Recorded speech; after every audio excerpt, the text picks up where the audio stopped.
Good evening, welcome to South Asia Newsline. I am Uzma Jafri. Here are the top stories we are tracking for you on Friday, the 15th of July. India provides free COVID booster doses to celebrate 75 years of independence. Ranil Wickremesinghe is sworn in as interim president. Sri Lankans welcome Gotabaya's resignation. And crisis hit Pakistan slashes fuel prices to pass on global drop to consumers. And now for all the details.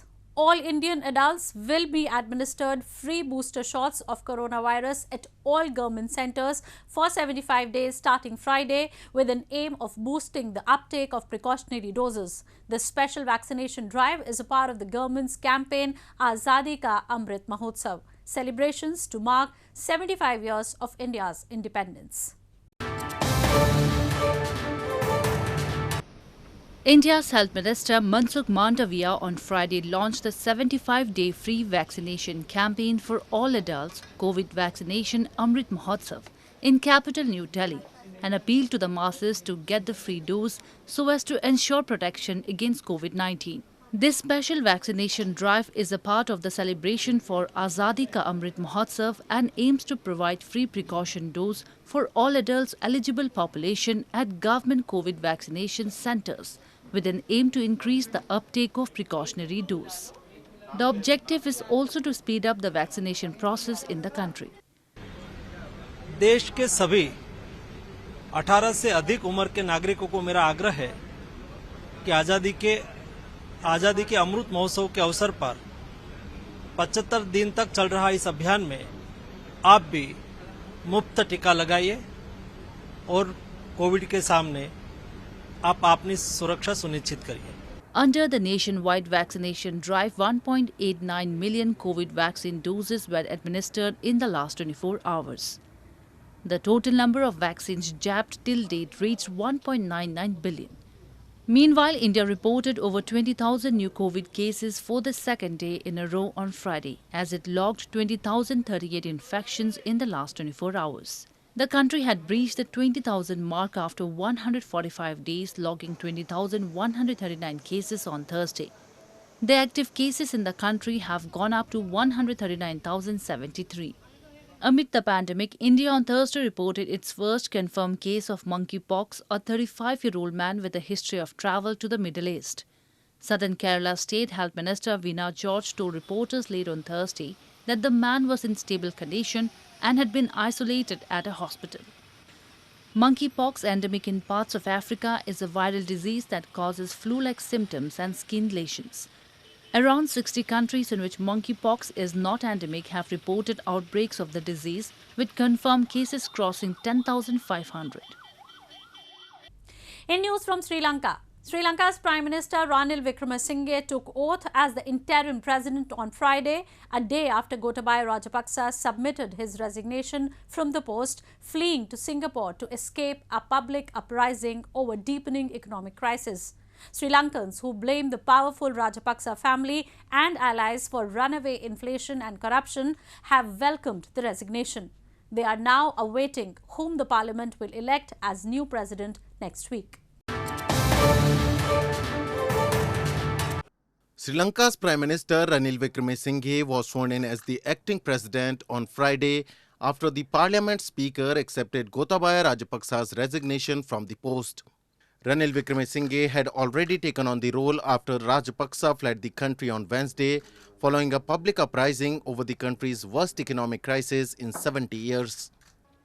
Wickremesinghe said he will stick to constitutional process and establish law and order until the parliament elects a new president on July 20. Sri Lankans, who blame the powerful Rajapaksa family and allies for runaway inflation and corruption, have welcomed Gotabaya's resignation. They are now waiting to know who the new president will be. We won everything, and we are so happy today that he has resigned. And we feel that when the people come together, we can do everything. We are the real power in this country.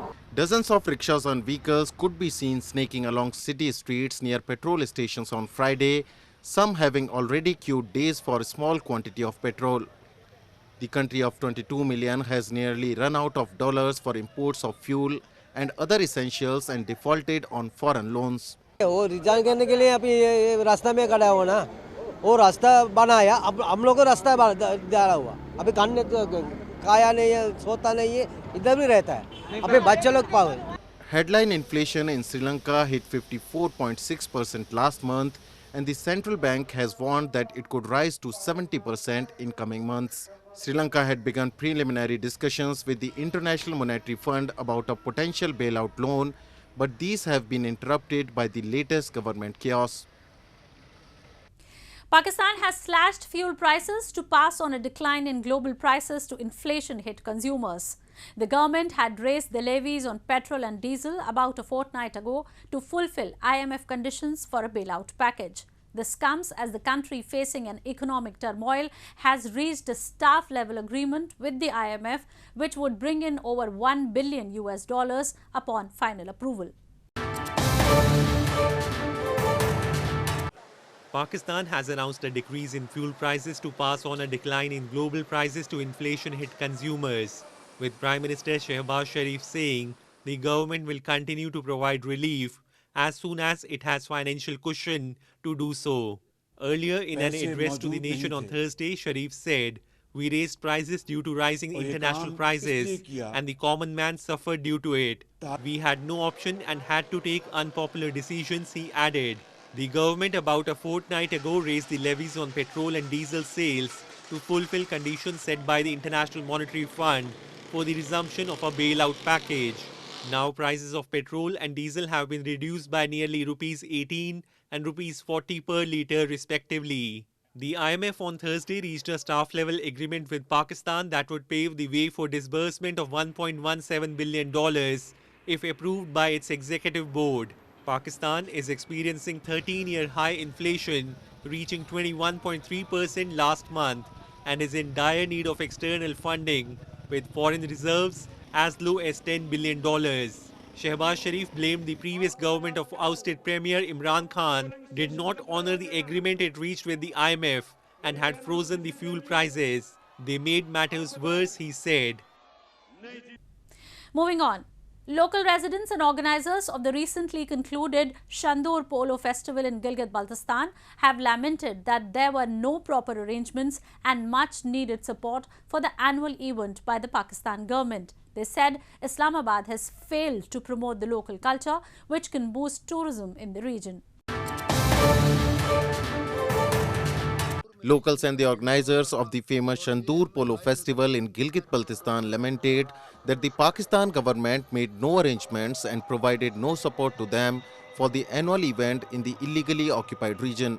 Organisers said thousands of tourists used to attend the festival, but this time only locals were present, as earlier the authorities used to arrange for big tent cities and manage the cleanliness. Locals expressed worries that the garbage at the event site will remain unattended in the area usually used as pasturage. पहली बार इंतहाई मायूसी हुई. इस तरह का event तो हमने कभी नहीं देखा. नाकिस इंतजामात थे. गिलगित बल्तिस्तान की सूबाई हुकूमत का रोल हमें कहीं नज़र नहीं आया. दूर तक दूरबीन तक हमें नज़र नहीं आया. इससे पहले ये हुआ करता था कि जो भी हुकूमत होती थी, उनके ज़िम्मेदारान, उनके वज़रा यहाँ आवाम के दरमियान उनकी कम लगती थी. वो आवाम के मसाइल को सुनते थे, आवाम की जो मुश्किलात थे उनको दूर करने के लिए अहकाम जारी करते थे. तो पहली मरतबा हमें इंतहाई मायूसी हुई.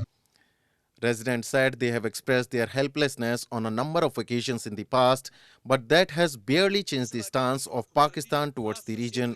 They blame that Islamabad has pushed Gilgit Baltistan into the most neglected, backward and impoverished region. In news from Afghanistan, Taliban's Ministry of Interior Affairs has asked all Afghan National Defense and Security Forces who are in India and other countries to return to Afghanistan. Afghan media Tolo News quoted Abdul Nafi Thakur, the spokesman of the ministry, as saying that these military students will be assigned to the country's security and defense institutions based on their expertise, adding that Afghan soldiers in India are the assets of Afghanistan. Reports suggest that officials of the Afghanistan embassy in India said that military students have not decided yet to return to the country due to security threats. During the past 11 months, more than 200 military students have completed their studies in India, and since 2005, India has provided educational opportunities for hundreds of Afghan soldiers. Afghanistan's economy collapsed last year and thousands fled the country after US and other foreign forces withdrew and the Islamist Taliban took over the country. Many left their homeland to immediate neighbors, including Iran, for better opportunities. Moving on. Tibetan spiritual leader, the Dalai Lama, on Friday said that India and China must solve their border dispute through talks and peaceful means, as use of military force is outdated. His remarks came as he embarked on a visit to India's Ladakh region, where India and China are also expected to begin a military-level meeting on July 17 to resolve the ongoing border row. Tibetan spiritual leader, the Dalai Lama, on Friday said that India and China must solve their border dispute through talks and peaceful means, as use of military force is outdated. The remarks by the Dalai Lama came as he embarked on a month-long visit to India's Ladakh region after a brief stopover in Jammu. India and China are expected to begin the 16th Corps Commander-level meeting in Ladakh to resolve boundary disputes on July 17. Both the countries have been engaged in a border standoff since 2020 that also led to a deadly clash in Ladakh's Galwan Valley, which killed 20 Indian soldiers and at least 4 Chinese troops. India and China, most populated two nations and neighbor. Sooner or later, you have to solve this problem through talk, through peaceful means. Use military force is outdated. Earlier on Thursday, responding to a question on China objecting to his visit to Ladakh, the 87-year-old Nobel Peace Laureate had said that the majority of people in China have realized that he is not seeking independence within China, but meaningful autonomy and preservation of Tibetan Buddhist culture.